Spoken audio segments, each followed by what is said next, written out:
Hi guys, welcome back to my channel, Edmond Daros, and here with another quick tutorial. At sa video ito ay tuturo ko on how to enable or disable the spell checking features in the Google Chrome web browser. Alright, so ang next step ay open lang natin ang Chrome web browser, and then dito lang sa upper right side ay kailangan mo lang select ang tatlong dot, and then ang susunod ay kailangan mo lang select ang settings. Dito sa settings ay kailangan mo lang select tong language, so click mo lang yan, and then next ay makikita mo kaagad dito yung spell check. Alright, ito siya. So, ang gamit ito is to check for spelling errors when you type things on the web page. Alright, so to enable or disable ito, so i-click mo lang itong button ito para ma-enable siya.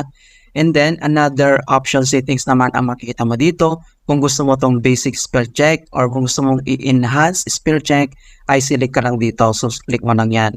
Alright, and then, next naman dito, meron naman dito use spell check for English, yung other language dito. And then, pwede mo naman itong i-customize yung spell check. So, click mo lang yan. Alright? Kung gusto mo naman itong i-disable, so, click mo lang itong button ito. Ganyan siya. So, na-disable na siya.